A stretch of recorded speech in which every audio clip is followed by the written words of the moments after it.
On February 9, 1945, the German submarine U-864 was destroyed while entirely submerged. This was a calculated execution, solved by blind hydrophone geometry rather than luck.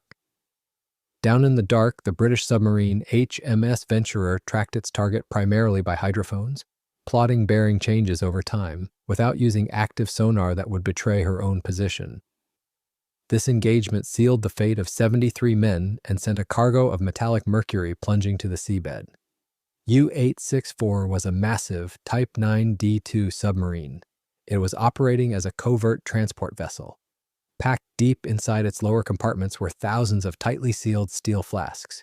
These flasks contained the 67 tons of liquid metallic mercury, a payload intended for weapons production. Liquid mercury is exceptionally dense. Storing it required precise weight distribution along the keel to maintain the delicate trim of the submarine. This heavy and highly toxic cargo was encased within the pressure hull, surrounded by a complex network of pipes, valves, and steel plating. The submarine was running submerged but suffering from mechanical trouble. A distinctive rhythmic machinery noise radiated outward through the water column, acting like a continuous beacon in an ocean that carries sound efficiently. The British submarine Venturer intercepted this noise. In the only confirmed recorded case of its kind, a submerged submarine hunted and sank another while both remained underwater. To achieve the kill, Venturer relied on passive hydrophones alone. The operator could hear only bearing, so the crew tracked bearing drift over time, plotted intersecting lines, and solved for the target's course and speed while working within an estimated depth band.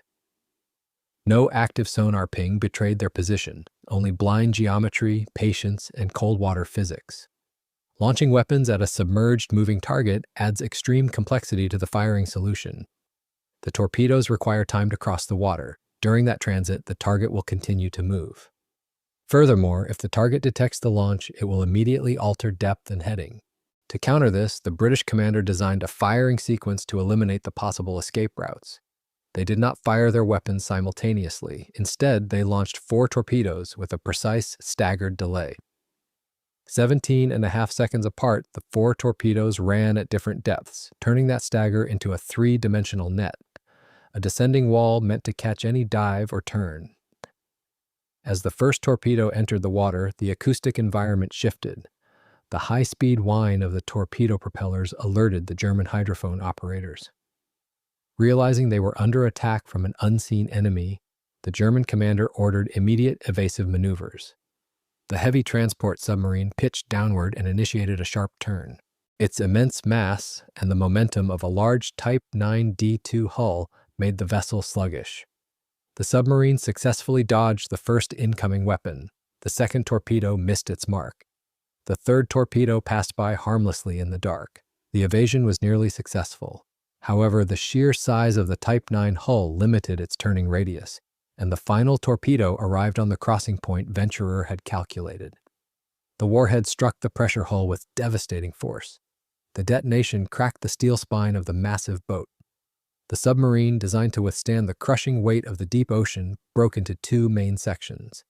The blast tore the bow and the stern apart in an instant. Water rushed into the catastrophic breach. All 73 men aboard perished in the immediate explosion and flooding. Stripped of all buoyancy, the shattered sections of the hull surrendered to gravity. The heavy keel, burdened by the dense, toxic payload, dragged the wreckage downward. The severed submarine fell out of the acoustic sensors and into the dark, transforming from a weapon of war into an invisible, toxic time bomb. For 58 years, the shattered wreckage lay in absolute darkness, undergoing a silent, violent process of chemical degradation. The freezing, pressurized saltwater continuously attacked the torn steel plating of the submarine. In the year 2003, this period of absolute isolation ended. Norwegian authorities located the massive debris field. The submarine was found resting heavily on the seabed at a depth of about 150 meters, around 500 feet. The violence of the original attack had reduced it to a sprawling debris field, bow and stern torn apart amid thousands of artifacts and jagged fragments. Upon initial remote inspection, the sheer scale of the environmental and explosive threat became instantly apparent. The immediate assessment triggered severe restrictions on recovery operations and the establishment of a tightly controlled exclusion zone. As a default, the wreck would be approached with a survey-first, minimal contact posture, and any physical intervention would require extraordinary controls and explicit authorization. The restraint was driven by the inherent physical instability of the wreckage itself. The submarine was fundamentally compromised. The original blast had violently fractured the internal bulkheads and shattered the steel spine of the massive boat. After more than half a century of deep water corrosion, the remaining structural integrity of the hull was virtually non-existent. The vessel was also heavily armed, and authorities had to assume that torpedoes and other munitions could still be present within the wreck. Any attempt to pass heavy lifting chains or synthetic rigging slings underneath the main steel hull would require excavating the sediment immediately surrounding the vessel. If a salvage recovery team attempted to haul the wreckage to the surface, the weakened steel would almost certainly buckle under its own immense dead weight. A catastrophic structural collapse during a vertical lift would be devastating. It could easily trigger the detonation of the highly unstable live ordnance. Alternatively, a collapse would violently tear open the protected internal lower compartments holding the toxic payload. The incredibly dense liquid metal stored deep inside the keel would be instantly released into the open ocean, spreading uncontrollably as it fell back down through the water column. With lifting off the table, the mission became forensic. Map the wreck, quantify the hazards, and keep contact to an absolute minimum. Surveyors deployed remotely operated vehicles equipped with high-frequency acoustic sonar and specialized high-definition cameras. These robotic machines hovered delicately just above the deteriorating hull, mathematically mapping the complex contours of the debris field in 3 dimensions. The remote pilot operators had to maintain a strict physical buffer zone, ensuring that their thick umbilical cables and powerful thruster wash did not inadvertently disturb the fragile site. This meticulous mapping operation was explicitly designed to establish a permanent underwater exclusion zone and to catalog the precise orientation of the severed bow and stern. The governing authorities needed to know exactly how the massive steel wreckage was interacting with the local seabed. They required absolute mathematical certainty regarding the overall footprint of the metallic contamination and the exact resting location of the heavy metal flasks. The strict non-recovery protocol served as an ironclad legal and physical wall, strictly preventing any direct mechanical interference that might accidentally accelerate a widespread disaster. The specialized engineering survey teams accepted this rigid operational boundary and focused their efforts solely on passive observation. They methodically scanned the dark ocean floor, accurately tracing the outer limits of the scattered steel, and carefully measuring the deep ocean currents that continuously flowed past the exposed bulkheads. The enforced mandate kept the explosive and highly toxic hazards temporarily contained by simply leaving the broken vessel alone. But the institutional mandate not to touch the fractured hull collided directly with a terrifying geological reality hidden beneath the ocean floor. The severed bow section of the submarine was not resting on flat terrain. High-resolution multi-beam sonar revealed a severe geometry trap directly beneath the shattered hull.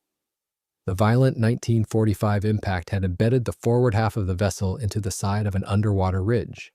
Survey data confirmed that the massive steel structure was perched on an unconsolidated sediment slope, pitched at about 15 degrees. This precise angle transformed the crash site from a static debris field into an active geological hazard. On that incline, the slope geometry placed the wreck on an uncomfortable margin of stability. The terrain consisted of loose deposits and fine silt, and geotechnical assessments warned that the safety margin against a slide could be low. This specific seabed configuration created a massive geotechnical slip plane. A slip plane occurs when a distinct layer of weak sediment acts as a lubricated ramp beneath a heavier upper mass. Gravity continuously pulls down on the submarine hull, but because of the incline, that gravitational force splits into 2 distinct mathematical vectors. One vector presses directly into the mud, while the second shear vector pulls continuously downward, parallel to the slope. This parallel force generates immense, unrelenting shear stress along the weakest microscopic layers of the clay. The sheer weight of the severed pressure hull drastically multiplied this shear stress. The steel structure was heavily waterlogged and packed with incredibly dense military cargo. It acted like a giant steel wedge driving downward into the fragile, slippery sediment. Geotechnical engineering models built from the deep water sonar data indicated that the static margin of safety against a catastrophic slope failure was practically non-existent. The inherent friction holding the mud and the submarine in place was barely counteracting the constant, heavy pull of gravity. Any sudden shift in the local environment could instantly overcome this delicate balance. A minor localized seismic tremor, a powerful shift in deep ocean bottom currents, or simply the inevitable structural collapse of the rapidly rusting internal bulkheads could provide the kinetic energy needed to break the static friction. If the balance broke, the slope would let go. The seabed would liquefy into an underwater landslide, hurling mud, rock, and decaying steel down into the deeper trench and burying the wreck beyond reach, making any future environmental intervention physically impossible. The remote survey teams mapped this entire hazard zone utilizing advanced sub-bottom profilers and dense acoustic sonar arrays. These instruments imaged the seabed and the layering beneath it, helping engineers infer where weak sediment horizons might lie. That picture was then combined with geotechnical modeling and, where justified, carefully controlled monitoring instrumentation to evaluate stability. The resulting three-dimensional digital elevation models painted a grim picture of the physical reality. The seabed was actively warping under the localized asymmetrical pressure of the wreckage. The 15 degrees of pitch dictated that the massive bow section was essentially hanging over a dark precipice held back only by the cohesion of wet mud. Because of the strict non-recovery protocol, maritime engineers were trapped by the terrain. They could not simply attach heavy offshore cables to the bow and drag it to a flatter, more stable section of the ocean floor. Any attempt to mechanically reposition the thousands of tons of steel would immediately shock the sediment and trigger the exact landslide they were desperately trying to prevent. The heavy machinery and dynamic forces required for dragging or pulling would generate immense acoustic and physical vibrations, easily shaking the slip plane until the trapped water inside the clay lost all bearing capacity. The engineering teams were therefore forced to accept the exact position of the wreckage as a permanent geographic constraint. They had to mathematically evaluate the stability of the submarine based entirely on its current, precarious orientation. The forensic mapping phase proved beyond any doubt that the external geological environment was just as dangerous as the decaying explosives trapped inside the forward torpedo tubes. The unconsolidated marine clay was slowly yielding to the continuous pressure of the dead weight. Every passing month of deep water saltwater corrosion subtly shifted the center of gravity within the decaying hull, altering the load distribution on the soft, saturated mud. The cold geometry of the seabed dictated that time was running out. The slope was a loaded gun ready to trigger a landslide, but inside the crumbling pressure hull, the cargo was already bleeding out. 4 kilograms, on the order of 3 to 4 kilograms per year, were bleeding out of the shattered submarine and dispersing into the cold ocean currents. This number shocked the environmental survey teams. It transformed a static historical artifact into an active, breathing chemical threat. Forensic analysis of the debris field revealed that the carbon steel flasks in the lower keel were steadily failing. Deep ocean saltwater had spent decades eating through the thin metal walls of the canisters. As the steel corroded, the heavy toxic payload began to escape, weeping directly into the surrounding silt. The behavior of this released metal in a marine environment can create a terrifying biological chain reaction, but its intensity depends on local conditions. Because liquid mercury is incredibly dense, it can sink and pool in sediment directly beneath ruptured compartments. And in some settings, microscopic bacteria living within the mud can convert inorganic mercury into methylmercury, a highly toxic and bioavailable compound. At this site, scientists have argued that the potential for that conversion may be limited by the cold, deep conditions and low organic activity, which is why the monitoring matters. If methylmercury forms, it can enter benthic life and climb the food chain through biomagnification. The heavy metal leakage does not stay confined to the sea floor. It can move upward through the ecosystem, entirely invisible, carried inside marine life. To quantify this invisible threat, marine biologists and forensic engineers conducted an exhaustive sampling grid around the wreckage. Utilizing heavily tethered robotic submersibles, they extracted precise sediment cores from the dark clay at varying distances from the exposed submarine compartments.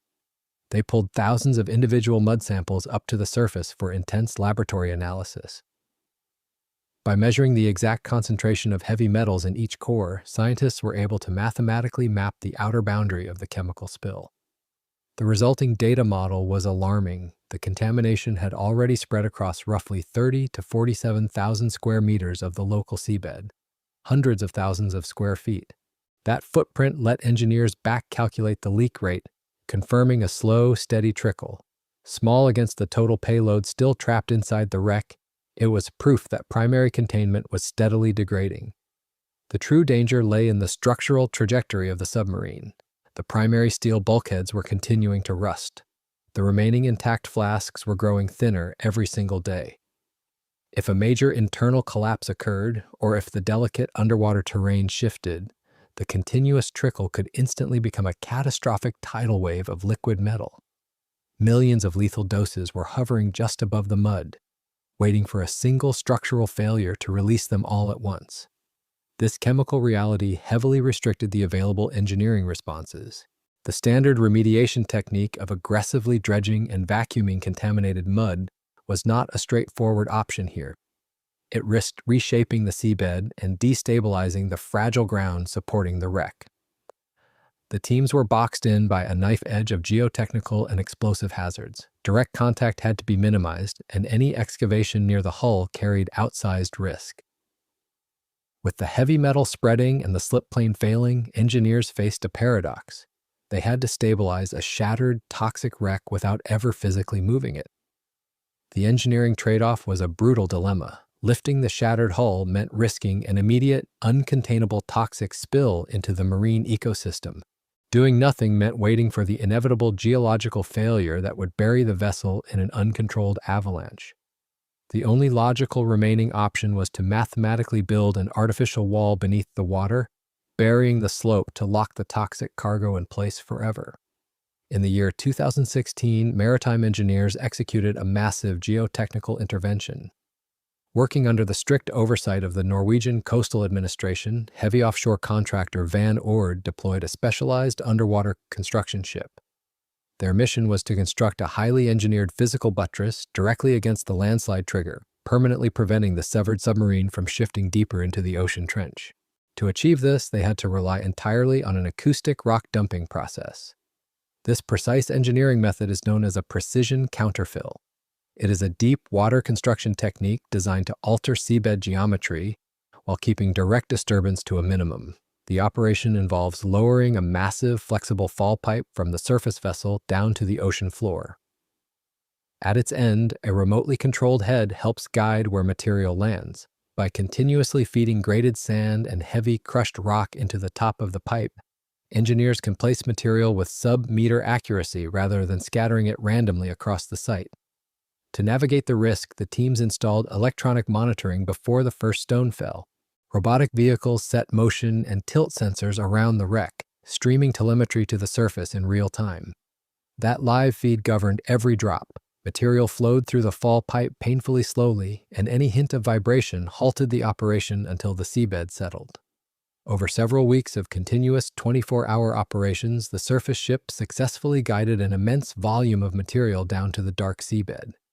In total, the offshore team deposited about 100,000 cubic meters of sand and crushed rock, on the order of 139,000 cubic yards.